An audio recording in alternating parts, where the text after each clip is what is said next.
Assalamualaikum warahmatullahi wabarakatuh. Selamat datang di channel Teori Tetangga bersama dengan saya Esnimah. Saya mengucapkan terima kasih bagi pemirsa yang sudah setia menyaksikan video-video terbaru saya. Saya berharap video yang saya sajikan untuk Anda bisa bermanfaat bagi kehidupan Anda dimanapun Anda berada. Dalam kesempatan kali ini saya akan bahas tentang 4 penyebab seseorang berselingkuh dengan orang yang sama. Karena ada juga ya orang yang berselingkuh, dia pindah-pindah pasangan selingkuhannya. Namun kali ini tidak, dia selalu berselingkuh dengan orang yang sama. Berkali-kali selingkuh, orang yang diajak selingkuh, seitu-itu saja.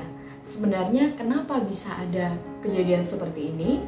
Nah, beberapa waktu yang lalu sempat heboh ya perselingkuhan artis yang mana dia berselingkuh dengan sesama artis.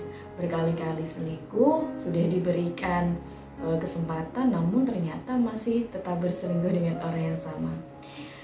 Nah, sebenarnya bukan hanya artis saja, tapi banyak sekali kalangan masyarakat biasa yang berselingkuh juga. Mereka berselingkuh dengan orang yang sama. Dan kenapa bisa seperti itu? Sebenarnya ada 4 penyebab yang membuat dia selingkuh berkali-kali dengan orang yang sama, pemirsa. Yang pertama adalah karena besarnya rasa cinta yang dia rasakan. Rasa cinta ini sudah membuat dia akhirnya menjadi mengutamakan si orang yang dicintai tadi. Ya, sama seperti kita ketika mencintai seseorang, tentu hati kita akan condong kepada orang yang kita cintai itu. Ketertarikan kita pun akan condong kepada orang yang kita cintai itu. Sama seperti ini. Jadi dia hanya mencintai si wanita itu sehingga ketika ada kesempatan dia akan kembali menghubungi si wanita itu, kembali berhubungan dengan si wanita itu. Begitu juga sebaliknya, kalau misalkan seorang istri memiliki kecondongan kepada pria lain, maka dia sudah menggunakan hati, yaitu tadi akan timbul rasa ingin bersama dengan laki-laki itu, timbul ketertarikan dan kecondongan dengan si laki-laki itu. Walaupun mungkin ada laki-laki yang lainnya atau wanita yang lainnya yang mampir ke hidupnya atau yang lebih cantik bahkan dari si selingkuhannya itu. Tapi karena memang sudah pakai hati, akhirnya tetap dia menjalin hubungan dengan orang yang sama. Atau mungkin yang kedua, karena memang sudah terlanjur memberikan banyak pengorbanan kepada si selingkuhannya itu. Ketika seseorang sudah terlanjur berkorban banyak, dia tentu akan muncul rasa sayang kalau misalkan ditinggalkan, sayang jika diputuskan, sayang jika hubungan itu berakhir.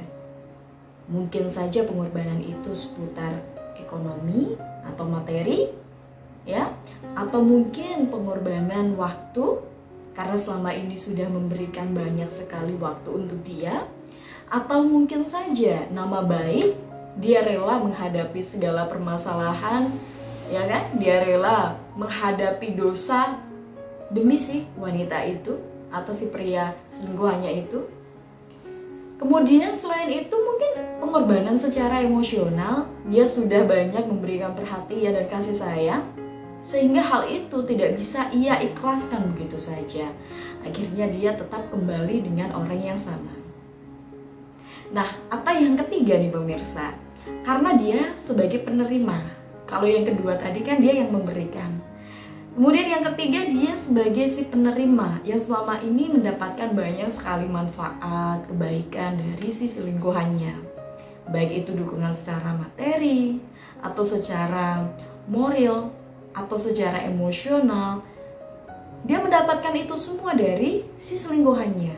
Dia tidak mendapatkan kenyamanan yang seperti diberikan oleh selingkuhannya, atau dia tidak mendapatkan dukungan ekonomi seperti yang diberikan oleh selingkuhannya. Akhirnya dia terus kembali kepada si selingkuhannya itu. Kalaupun ada kesempatan dekat dengan orang lain, dia tidak tertarik karena memang yang selama ini memberikan banyak manfaat, ya, yang sangat antusias memberikan banyak hal untuk dia adalah si selingkuhan tadi. Gitu. Akhirnya dia tetap kembali kepada orang yang sama. Dia tetap berselingkuh dengan orang yang sama.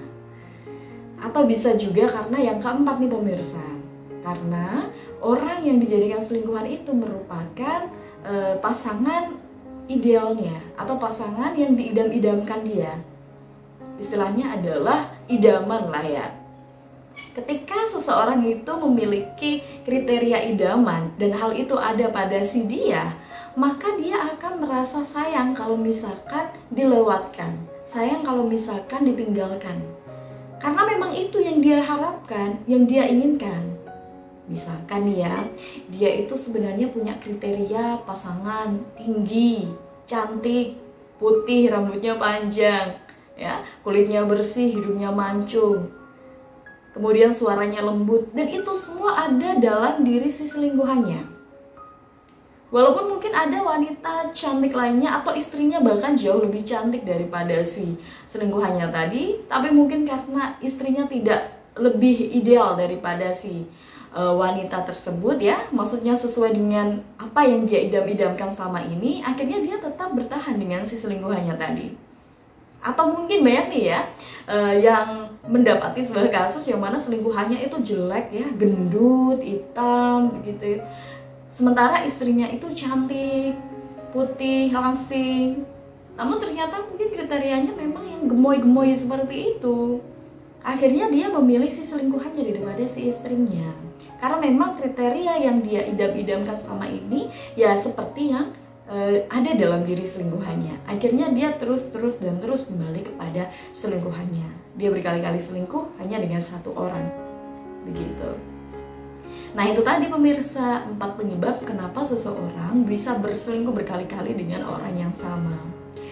Nah kalau misalkan Anda nih punya pengalaman pribadi seputar diselingkuhi atau perselingkuhan, Anda ingin sharingkan pengalaman Anda atau pendapat Anda juga silahkan ya.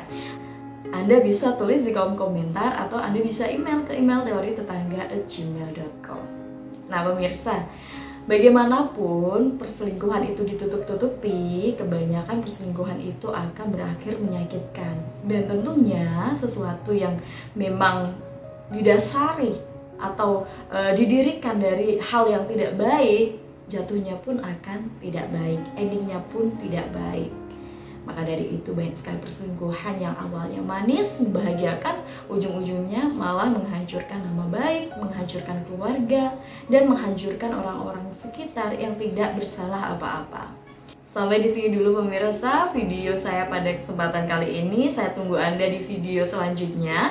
Jangan lupa untuk subscribe channel ini. Anda juga bisa like, komen, dan tentunya ketika Anda memberikan like, memberikan support Anda setiap menyaksikan video saya akan senantiasa lebih semangat lagi dalam membuat video-video baru. Sampai ketemu di lain kesempatan, berbagi manfaat, berbagi kebaikan bersama Teori Tetangga. Wassalamualaikum warahmatullahi wabarakatuh.